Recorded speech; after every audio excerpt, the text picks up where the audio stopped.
Good morning, students. Today we are going to see the topic about law of demand. Usually law means it's a rule. இப்படிதான் இருக்கணும் அப்படின்னு சொல்றது law அப்படின்னு சொல்றோம். இப்போ டிமாண்ட்னா என்ன? ஃபர்ஸ்ட் டிமாண்ட்னா என்ன மீனிங் சொல்லி பார்க்கலாம். இப்போ டிமாண்ட் அப்படின்னு சொல்றது தேவைன்னு சொல்லிட்டு பொதுப்படையா சொல்றோம். ஸோ லா ஆஃப் டிமாண்ட்னா தேவை விதி அப்படின்னு நம்ம சொல்லலாம்.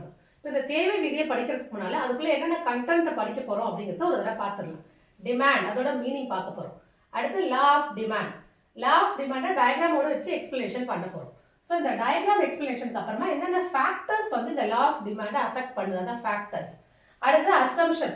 அசம்ஷன் சொல்லும்போது அவங்களுடைய இப்படிதான் இருக்கும் அப்படின்னு சொல்லிட்டு ஒரு கணிப்பு இருக்கு இல்லையா, அதுதான் நம்ம என்ன சொல்றோம், அசம்ஷன் சொல்றோம். அடுத்து கன்க்ளூஷன். ஸோ இதெல்லாம் ஒன் பை ஒன்னா டிஸ்கஸ் பண்ணலாம். ஓகே, ஃபர்ஸ்ட் டிமாண்ட் தான் என்ன, தேவை. அதாவது என்னன்னா ஒரு எக்ஸாம்பிள் சொல்லும்போது இப்போ ஒரு மேன் இருக்காங்க, அவங்களுக்கு வந்து என்ன தேவைப்படுது, கார் தேவைப்படுது, விருப்பப்படுறாங்க அப்படின்னா கார் தேவை அப்படின்னு நினைக்கிறது தேவை. ஆனால் அது வந்து பொதுப்படையான சொல். ஆனால் இந்த எக்கனாமிக் டேர்ம்ஸ்ல தேவைன்னா என்னன்னா பை பேக் கெப்பாசிட்டி, அதை வாங்கக்கூடிய திறன் இருந்தால் தான் அது வந்து உண்மையிலேயே முழுமை அடைந்த தேவைன்னு சொல்றோம். இப்போ கார் வாங்கணுன்ற ஆசை, desire to purchase, and buy back capacity, அதை வாங்கக்கூடிய தகுதி, அவருக்கு அந்த திறன் இருக்கணும். இது ரெண்டும் சேர்ந்தாதான் தேவை அப்படின்னு நம்ம சொல்றோம். அப்போ டிமாண்ட்னா என்னன்னு சொல்லிட்டு ஒரு இன்ட்ரடக்ஷன் கொடுத்துட்டோம். இப்போ அடுத்தது லா ஆஃப் டிமாண்ட்னா என்னன்னு பார்க்க போறோம். இந்த தேவை விதி எப்படி செயல்படுகிறது? யூஸ்வலா வந்து ஒரு விதி செயல்படணும் அப்படின்னு சொல்லும்போது ரெண்டு ஃபேக்டர்ஸ் நமக்கு தேவைப்படுது. அது என்ன ரெண்டு காரணிகள், டிமாண்ட் அண்ட் பிரைஸ், விலையும் தேவையும்.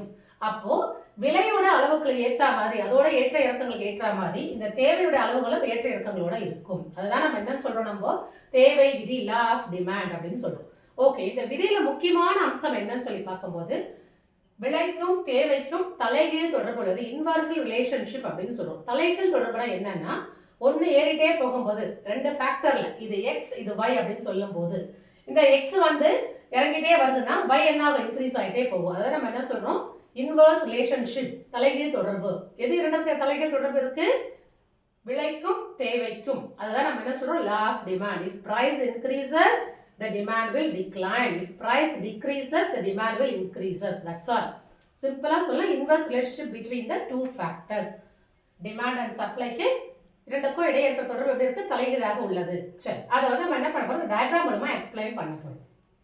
ஸோ ஒரு டயக்ராம் போடும்போது நம்ம என்ன பண்ணுவோம் அப்படின்னு சொன்னா என்ன பண்ணுவோம், ரெண்டு ஆக்சிஸ் இருக்கும் இல்லையா, இது வந்து எக்ஸ் ஆக்சிஸ், இது வந்து y ஆக்சிஸ்னு சொல்லுவோம். அப்போ இந்த எக்ஸ் ஆக்சிஸ்ல என்ன கொடுத்துருக்கோம் நம்ம, குவான்டிட்டி டிமாண்ட். குவான்டிட்டி டிமாண்ட் அப்படின்னா என்னன்னா, அதாவது குவான்டிட்டினா அந்த பொருள் சொல்றோம், அந்த பொருளுக்கான தேவை அளவுன்னு சொல்றோம். இங்க வந்து பிரைஸ், அந்த பொருளுக்கான விலை. இப்போ நம்ம ஏற்கனவே என்ன பார்த்தோம், லா ஆஃப் டிமாண்ட் என்னன்னு சொன்னோம், தலைகீழ் தொடர்பு. அதாவது விலை அதிகமான பொருளுக்கான தேவை குறையும். அதுதான் நம்ம என்ன பண்றோம், இந்த டயக்ராம்ல எக்ஸ்பிளைன் பண்றோம். அதுக்கு கூட என்ன பண்ண போறோம், நமக்கு ஈஸியா எக்ஸ்பிளைன் பண்றதுக்காக ஃபர்ஸ்ட் நம்ம என்ன பண்ண போறோம், டிமாண்ட் கர்வ் வரைய போறோம். இது பேர் தான் டிமாண்ட் கர்வ்.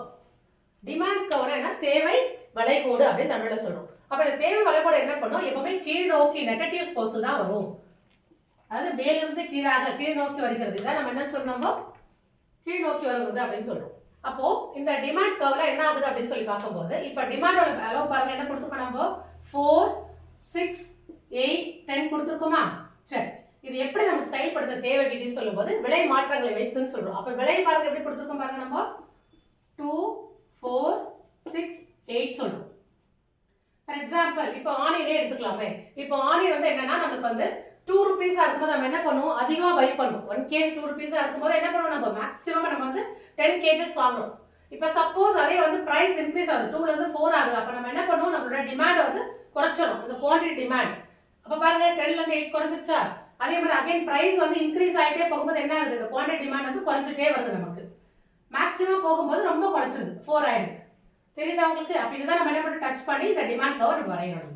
இதான் நம்ம என்ன சொல்றோம், law of demand. If price increases the demand will decreases. ஓகேங்களா? இதான் law of demand. Inverse relationship, தலைகீழ் தொடர்பு, இரண்டுக்கும் இடையே ஏற்படும் தொடர்பு வந்து தலைகீழாக இருக்கிறது. அதான் தேவை விதின்னு சொல்றோம்.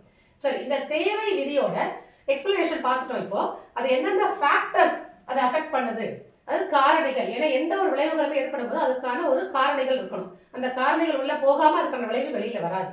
சரி, அப்படிப்பட்ட ஃபேக்டர்ஸ் என்னெல்லாம் இருக்கு அப்படின்னு சொல்லி பார்க்கும்போது ஃபர்ஸ்ட் எடுத்து இன்கம், கன்சியூமர் இன்கம். இப்போ கன்சியூமர் இன்கம் வந்து ரொம்ப ஹை லெவலா இருக்கும்போது என்ன ஆகும்னு பார்த்தீங்கன்னா இந்த லா ஆஃப் டிமாண்ட் வந்து குறைவா செயல்படும். ஏன்னா அவங்களுக்கு வந்து பொருளுக்கான விலைக்கு வந்து அதிகமாக கொடுத்து வாங்குறதுக்கான கெப்பாசிட்டி இருக்கு. ஏன்னா அவங்களோட இன்கம் வந்து அதிகமாக இருக்கு. சப்போஸ் இன்கம் லெவல் கம்மியாக இருக்கு அப்படின்னு சொல்லும்போது இந்த லா ஆஃப் டிமாண்ட் என்ன ஆகும், நெகட்டிவ் ஸ்லோப்ஸ் தான் எப்பவுமே வரும் உங்களுக்கு. ஏன்னா அவங்க கிட்ட வந்து பொருளுக்கான விலை கொடுத்து வாங்குற அளவுக்கு சக்தி இல்லை. அப்போ இன்கம் வந்து ஃபர்ஸ்ட் ஃபேக்டரா இருக்கு. அடுத்து வந்து கன்சியூமர் டேஸ்ட் அண்ட் ப்ரிஃபரன்சஸ், அதாவது நுகர்வோர்களுடைய அவங்களுடைய விருப்பங்கள், அந்த விருப்பங்களுக்கு ஏற்ற மாதிரி தான் என்ன ஆகும் இந்த லா ஆஃப் டிமாண்ட் வந்து செயல்படுகிறது. இப்போ ஏற்கனவே வந்து பொருள் ஏ வாங்கிட்டு இருக்காங்க, இப்போ எங்களுக்கு அந்த டேஸ்ட் ப்ரிஃபரன்ஸ் பிடிக்கல, இப்போ நாங்கள் வந்து சோப் பி வாங்குறோம் ஃபார் எக்ஸாம்பிள், அடுத்த சோப்புக்கு நாங்கள் போகிறோம். ஏன் அவங்களோட ப்ரிஃபரன்ஸும் அந்த டேஸ்ட்டும் மாறுது. அது ஒரு ஃபேக்டராக இருக்குது. அடுத்து பார்த்தா சப்ஸ்டியூட்ஸ்.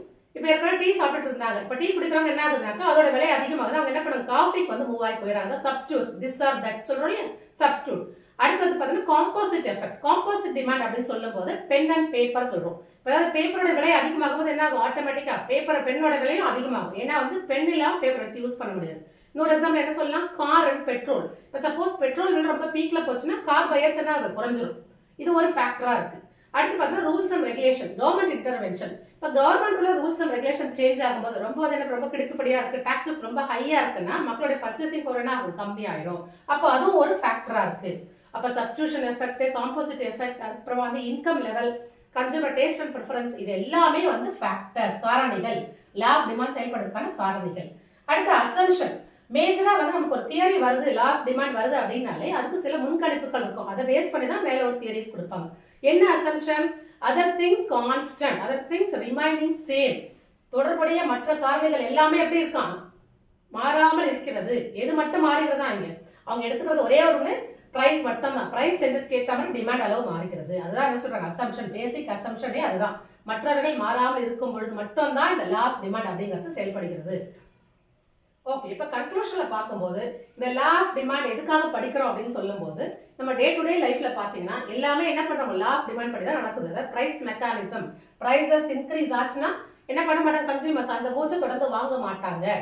அதை விட மலிவாக இருக்கும் விலைக்கு இந்த பொருள்கள் வாங்குறதுக்கு அவங்க அதுக்கு அடுத்து மூவ் ஆகி போயிடுவாங்க. அது மாதிரி நம்ம என்ன சொல்றோம், லா ஆஃப் டிமாண்ட்னு சொல்லுவோம். ஒரு கன்க்ளூஷனில் பார்க்கும்போது இந்த லா ஆஃப் டிமாண்ட் தான் நம்மளுக்கு வந்து என்ன பண்ணுற டிமாண்டோட அளவுகளை வந்து நமக்கு தீர்மானிக்கிறது. இந்த அளவுக்கு டிமாண்ட் இருக்கும் அப்படின்னு ஒரு ஃபோர்காஸ்ட் பண்ணுறதுக்கு, ஃபியூச்சரில் நம்ம பிளான்ஸ் பண்ணுறதுக்கு, ஃபோர்காஸ்டிங் எஃபெக்ட் கொடுக்கறதுக்கு நமக்கு இந்த லா ஆஃப் டிமாண்ட் தான் பேஸாக இருக்குது அப்படின்னு சொல்கிறோம். ஓகே, இப்போ லா ஆஃப் டிமாண்ட்னா என்ன அப்படிங்கிறது உங்களுக்கு சிம்பிளாக புரிஞ்சிருக்கும்னு நினைக்கிறேன். ரொம்ப சிம்பிளாக சொன்னால் லா ஆஃப் டிமாண்ட்னா இரண்டு காரணிகளுக்கு இடையே இருக்கக்கூடிய தொடர்பு. அந்த இரண்டு காரணிகள் என்னன்னா விலையும் பொருளுக்கான தேவையும். விலை உயரும் பொழுது தேவையின் அளவு குறையும்.